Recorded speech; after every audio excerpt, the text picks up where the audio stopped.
Además de las implicaciones políticas, sociales y relacionadas con los derechos humanos, la crisis en Libia tiene efectos económicos de alcances que van mucho más allá de las fronteras de este país magrebí o de sus costas mediterráneas.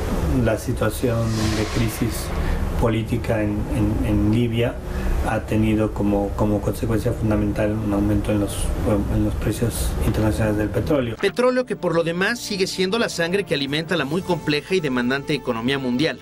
De ahí que la crisis que este país árabe protagoniza afecte directamente a la economía mundial en general y muy especialmente a la europea occidental. Y es que como el de muchos otros productos, el precio del petróleo se rige por la ley de la oferta y la demanda, que en palabras simples establece que a mayor demanda o a menor oferta, mayor aumento de los precios. La crisis de Libia está conduciendo a una caída en la oferta de petróleo y al mismo tiempo a un aumento de la demanda. O sea, es el peor escenario para los precios, van a aumentar mucho. La revuelta contra el régimen de Muammar Gaddafi ha causado una reducción de la oferta del petróleo libio en más de 1 millón de barriles diarios, pasando de producir 1.6 millones al día a apenas 500,000 en la actualidad. Of course, the oil production went down drastically. Now the production is only about 500,000 barrels, from almost 1.6. Otro factor que ha impactado en el precio del petróleo ha sido el pánico de los inversionistas. El temor de que en el corto y largo plazo no haya suficiente abasto ha generado una creciente demanda. Y eso se ha reflejado también en que los consumidores de petróleo y los grandes importadores están peleando por él en los mercados.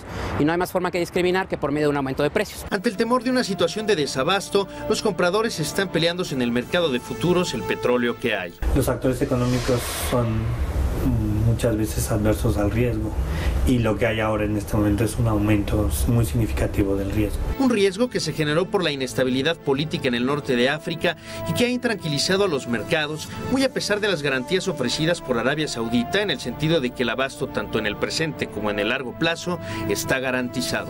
Arabia Saudita, que es el productor mundial número 1 de barriles, con 9 millones de barriles al día, que es una cifra impresionante, es más del 10% de la producción mundial, ha anunciado que no dejará de producir y que incluso va a hacer un esfuerzo por sacar un poco más de petróleo para precisamente contener los precios. En cualquier caso, la situación en Libia parece estar lejos de solucionarse y por ello la incertidumbre en torno a su solvencia como abastecedor confiable de petróleo continuará, todo lo cual, aunado a diversos factores externos a su problemática política y militar, contribuirá sin lugar a dudas al mantenimiento de la volatilidad del mercado internacional de hidrocarburos. René Palacios, Efecto TV. Estamos de regreso con ustedes. Yo quisiera hacer referencia a un tema político y social que se está generando en el mundo árabe, de cómo algunos países o algunos regímenes asustados realmente por lo que está ocurriendo en los países vecinos han tomado una serie de medidas. Me llama la atención, por ejemplo, el caso de Kuwait, que el gobierno decretó un regalo, literalmente un regalo de $4,000 a cada ciudadano, para que estén felices y contentos.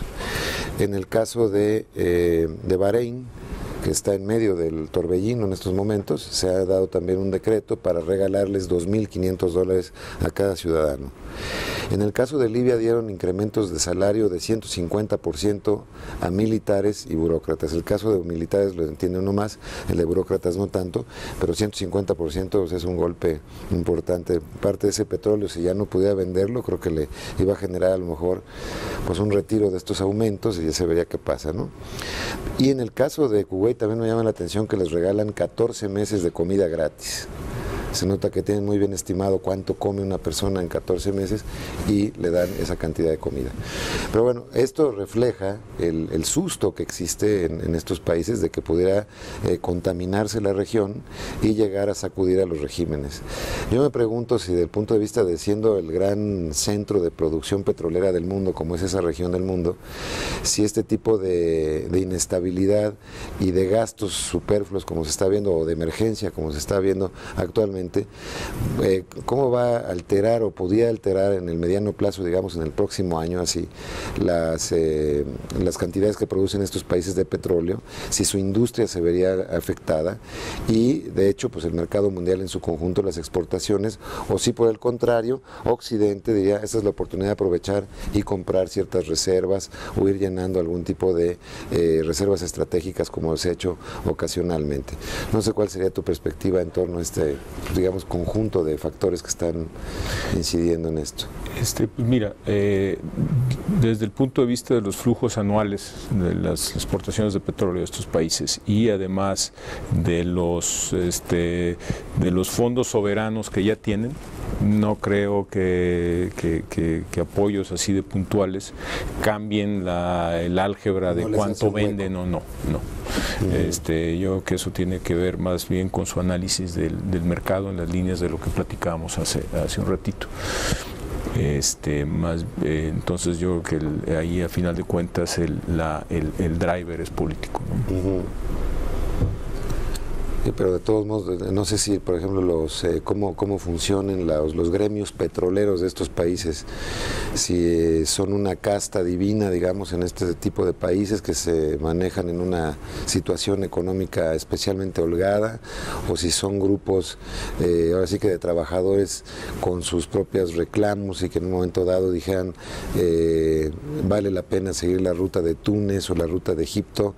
No sé si ustedes, quizá Lourdes, conoces un poco cómo funciona ese tema, digamos, de qué tipo de componente social tiene la industria petrolera de estos países. Yo creo que tienes que hacer una diferenciación entre los diferentes países petroleros, ¿no? Y mencionabas, por ejemplo, a Kuwait, es una sociedad bastante pequeña que ha estado acostumbrada a tener un nivel de vida muy elevado, y periódicamente ha habido ciertos movimientos para que haya un poco de apertura y un poco de mayor participación dentro de la toma de decisiones, pero más o menos ha habido un manejo, digamos, bastante tranquilo. No es la misma situación que estás hablando, por ejemplo, en el caso de Libia, donde realmente hay diferencias sociales sumamente marcadas. Incluso muchos migrantes, ¿no? En el caso, por ejemplo, de Arabia Saudita, donde tú ves las diferencias sociales mucho más marcadas, no son directamente con la sociedad saudí, sino son más bien con los inmigrantes, con los filipinos u otros que no tienen derecho a nacionalidad, no tienen una serie de derechos ciudadanos y por lo tanto no tienen ningún motivo de reclamo. Aquí lo que yo veo preocupante y realmente diría no podemos saber realmente qué es lo que va a suceder es si en un momento dado empieza a haber crisis en diferentes países, y a mí en lo particular en este momento me preocupa la situación en Bahrein, el hecho de que el ejército saudí esté apoyando y que ya Irán haya mandado señales de que ellos no van a permitir que empiece a haber un exterminio de las comunidades chiitas. Entonces, en un momento dado, potencialmente ahí podría darse un conflicto muy fuerte, que entonces sí tendrías un impacto muy serio en el mercado petrolero. Porque potencialmente se podrían formar 2 o 3 ejes. Ahorita mencionabas la OPEP para efectos de concertación, pero a lo mejor esa concertación hacia mediano plazo se va a hacer todavía más pulverizada, en la medida en que vas a tener a los no miembros de la OPEP, importantes productores como mismo México, Noruega, en fin, vas a tener algunos que hagan una suerte de ruptura con relación a los tradicionales de la OPEP y los líderes de la OPEP, y digamos aquellos que van a hacer una suerte de club vinculada a la parte política, que eso es lo que muchos analistas temen, ¿no? Que pudiera haber una vinculación, es decir, la única forma de que les podamos garantizar este suministro hacia el resto del mundo es que no haya manos que estén entrando aquí en la región del mundo árabe, que eso es precisamente la sonaja, digamos, que está haciendo valer Gaddafi en este momento, ¿no? Que si en un momento dado él fuera asediado, decir, bueno, pues tengo estos hermanos que pueden ayudarme a que yo mismo pueda salir del problema. Pero no sé, realmente creo que puede dislocar políticamente, ¿no? la comunicación entre estos países y, lógicamente, el tipo de acuerdos que pueden generar entre ellos, como señala el mercado. Yo creo que hay, son muchas variantes, ¿no? Está la Liga Árabe, ¿no? Para todas estas problemáticas de quién soluciona los problemas de los árabes, si son entre los árabes y demás. No hay necesariamente en esta Liga Árabe una alineación, o sea, no necesariamente hay que esperar que apoyen a Gaddafi, por ejemplo. Está la OPEC, ¿no? Sí. Y luego está la OPEC árabe. Sí. Que es el Consejo del Golfo, ¿no? Del Golfo. Es uno de productores de petróleo, pero árabes, ¿no? Que si recuerdas, fueron los que hicieron Pensé que ya no funcionaba, perdón. Sí, bueno, y ahora, ¿no? Debe haber revivido no sé qué tanto. te recuerdas fue la que hizo el embarco del 73 por el famoso boicot, ¿no? Sí. Entonces es muy diferente, y luego pues estos movimientos nacionalistas, bueno, no nacionalistas, ya no recordabas que en realidad son movimientos sociales, sí, que a final de cuentas son que es petición de cambios políticos. Así es. Y qué tanto esta petición de cambios políticos, las dictaduras que han tenido 30, 40 años. Y en ese sentido pues también no todas las sociedades están tan interesadas en tener un cambio o en empujar un cambio con los riesgos que esto implica, ¿no? Yo creo que Arabia es una cosa muy diferente a lo que estamos viendo con Túnez, con Libia. Por otro lado, uno hubiera esperado que Bahrein fuera una situación diferente, sin embargo, ya pasó esto. Sí. Entonces, pues está muy complicado, no necesariamente, yo creo que hay elementos comunes y otros no comunes, no necesariamente el petróleo es lo que está atrás. Ciertamente lo que vamos a ver es que hay suficientes productores potenciales y productores de petróleo que van a tener un efecto en el corto plazo de que pasen oferta y incluso en el mediano plazo, ¿no? Dependiendo de que siguen. Muy bien, vamos a ir un pequeño corte y volvemos en un minuto.